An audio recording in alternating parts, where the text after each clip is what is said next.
ഗുരുജി ഗുരുജി എന്നെ രക്ഷിക്കണേ. ഞാൻ വലിയ അപകടത്തിൽ എൻ്റെ പുറവിൽ ഒരുപാട് അപകടങ്ങൾ വന്നിട്ടിരിക്കുക. എന്നെ രക്ഷിക്കണം ഗുരുജി. ഇല്ല ഗുരുജി, ഞാൻ ഒരു തെറ്റും ചെയ്തിട്ടില്ല ഗുരുജി. എന്നെ രക്ഷിക്കണം ഗുരുജി. എന്തിനാ പേടിക്കണേ?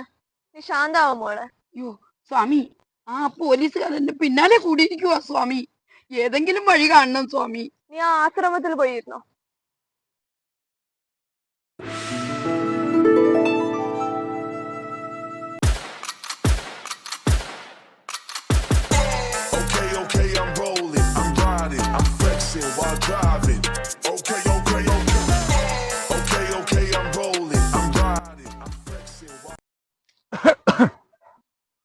ഞാൻ വന്ന കാര്യം എന്താണെന്ന് മനസ്സിലായല്ലോ.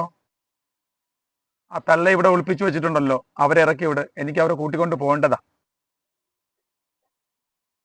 ഇതിനെക്കാളും വലിയ വലിയ ആൾക്കാർ ഇവിടെ വന്ന് പോയിട്ടുണ്ട്. ഇതിനകത്ത് നിങ്ങൾക്ക് കെയർ ആണോ അത് ഇവിടെ ആരെങ്കിലും കൊണ്ടുപോകാൻ നിങ്ങൾ നോക്കത്തില്ല?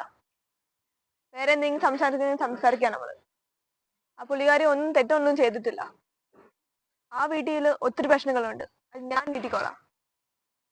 എനിക്ക് നിങ്ങൾ ഒരു വിധത്തിലും ഉപദ്രവിക്കണമെന്നോ ബുദ്ധിമുട്ടിക്കണോ എന്നുള്ള ഉദ്ദേശത്തോടു കൂടി വന്നതല്ല. ഞാൻ കേസിന്റെ അന്വേഷണമായിട്ട് ബന്ധപ്പെട്ട് വന്നതാണ്. ഏകദേശം സത്യാവസ്ഥ എനിക്ക് മനസ്സിലായി. അതുകൊണ്ട് ഇനി മുന്നോട്ടുള്ള കാര്യങ്ങൾ ഞാൻ എന്താണെന്ന് വെച്ചാൽ ചെയ്യും.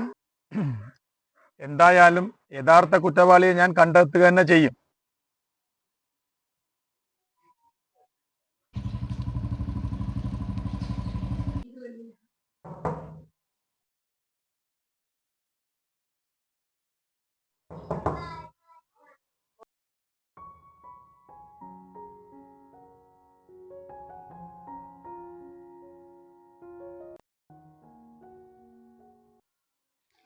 സാറേ, എൻ്റെ മോളെ കുറിച്ച് വല്ല വിവരം കിട്ടിയോ?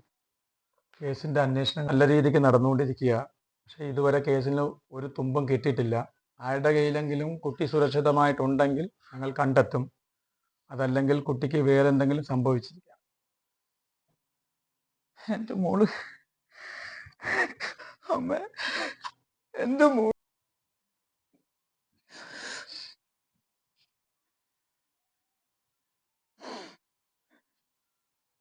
കേസ് ഊർജിതമായിട്ട് ഞങ്ങൾ അന്വേഷിക്കും. കുട്ടി ലോകത്തിന്റെ ഏത് ഭാഗത്തുണ്ടെങ്കിലും താങ്കളുടെ മുന്നിൽ ഞങ്ങൾ കൊണ്ടെത്തി.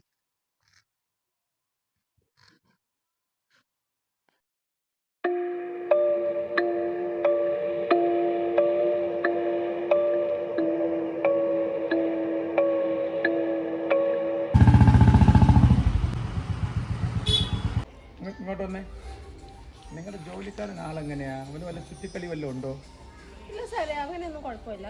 ഓക്കെ ഓക്കെ എന്ന് പറഞ്ഞാൽ ഓക്കെ എന്ന് പറഞ്ഞാൽ അങ്ങനെ ചുറ്റിക്കളിയൊന്നും എനിക്ക് അങ്ങനെ തോന്നിയിട്ടില്ല. ഓക്കെ, ശരി.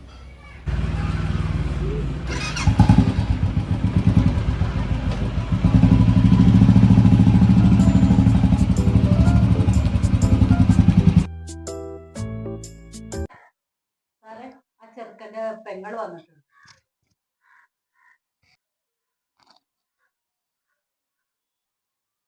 സാറേ, ബിബിൻ എൻ്റെ ചേട്ടനാണ്. അവൻ ഇതൊക്കെ ചെയ്തത് എനിക്ക് വേണ്ടിയാ. എനിക്ക് കുറച്ച് ഹെൽത്ത് ഇഷ്യൂസ് ഒക്കെ ഉണ്ട്. അതിനുള്ള പണം ഇതാക്കാൻ വേണ്ടിയിട്ടാണ് അവൻ അങ്ങനെയൊക്കെ ചെയ്തത്.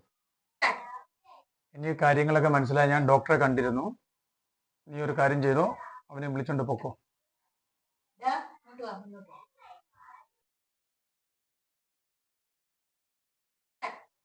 ശരി, വിളിച്ചോണ്ട് പൊക്കോ. ഇനി മേലിൽ ഇങ്ങനെയുള്ള ഉടായ്പുമായിട്ട് വന്നു കഴിഞ്ഞാൽ ചവിട്ടിക്കുട്ടിയെ മൂലയ്ക്ക് ഇരുത്ത് ഞാൻ. പറഞ്ഞു മനസ്സിലായടാ? ആ, പൊക്കോ.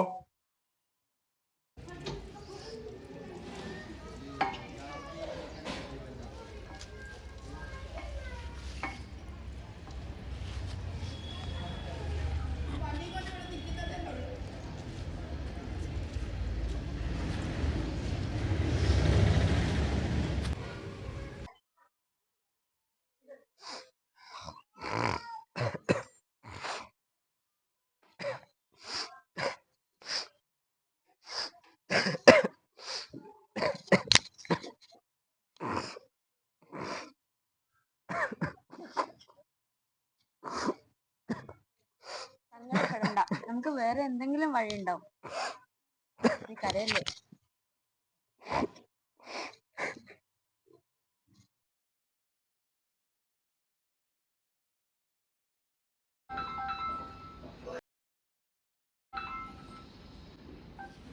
ആ സാറേ, എനിക്കിപ്പോൾ ഒരു മെസ്സേജ് വന്നിട്ടുണ്ടായിരുന്നു സാറേ, ഒരു കുട്ടിയുടെ ഡെഡ് ബോഡി കണ്ടിട്ടുണ്ടെന്ന്. ആ ശരി ശരി, എന്തായാലും കുറ്റവാളികളെ അടുത്ത് തന്നെ നമ്മൾ കണ്ടുപിടിക്കും സാർ. ഓക്കെ, ശരി സാർ.